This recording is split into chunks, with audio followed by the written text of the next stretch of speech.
I think that leads us beautifully into the metaphor conversation, right? Because if we think about time as something to waste, time as something to I'm grabbing time, I'm putting time on, I'm, spending time, time is money. You think of time as the way that we conceptualize time in the Western world is physical, it's limited, it's monetary, it's like discrete and defined.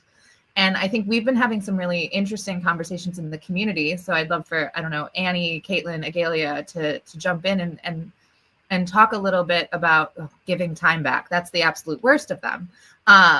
Talk a little bit about this idea of language and the metaphors that we use around time and what might happen if we allow ourselves to think about alternative metaphors for time or freeing ourselves from that sort of like physicality of language. Caitlin, you are muted if you're trying to. Gesturing to my peers.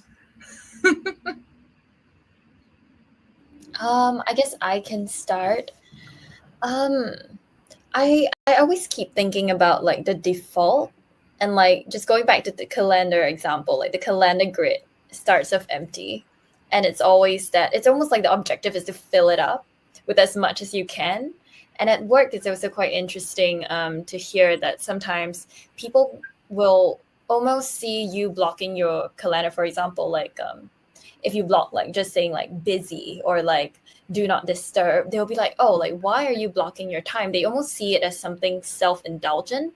And they're like, oh, you should be accessible during your working hours. But they don't quite get that, like the personal time is so important. So going back to that conversation we had on Discord, it was like, what if you change that default? What if the calendar grid was full and you're actually taking time away? So that would also then change that metaphor. Yeah. So I'm just going to jump in. Since this whole month of time discussion started, I've actually stopped telling people at the end of meetings, I'm going to give you 10 minutes back or, whatever we all say, because I'm consciously trying to change the way I speak about time and the way that I relate to time because of all of the realizations that I've had. And I loved what Michelle said about having the time to reflect. So I think that somewhere along the way, we all collectively decided that resting is not okay. It's not something that we can put in our calendar. Reflection is not something we put in our calendar. Taking the time to read. I mean, I work in product and the majority of my time is research, but I always feel this weird guilt when it comes to scheduling time in my calendar. So going back to what Agalia was saying, when I put time in my calendar to block for, research or investigating a certain thing, there's something in my brain that says you're not actually writing anything. You're not, writing an email. It's interesting how that happens to my brain. So I'm actively trying to remove myself from that thought process. And I've been talking about it with so many people ever since. And last night, I spoke with somebody who, not super recently, but recently enough, was in an accident that left her off work for 6 months. And she didn't know what to do because she wasn't able to watch, TV. She wasn't able to read.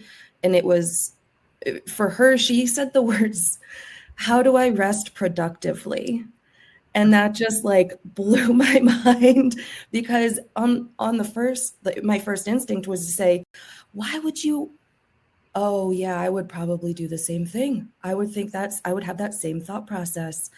And I think going back to that kind of reflection time, if we could repurpose the way that we think about reflection, research, just thinking and taking that time to relax, I think that that's, something major that I wish we could figure out a way to pull that into our vocabulary versus saying, steal some time to think or steal some time to rest, So that's what I've been noodling on.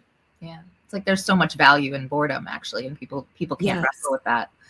What I think is interesting, though, about all of this is like, okay, clocks and calendars are like relatively new inventions, right?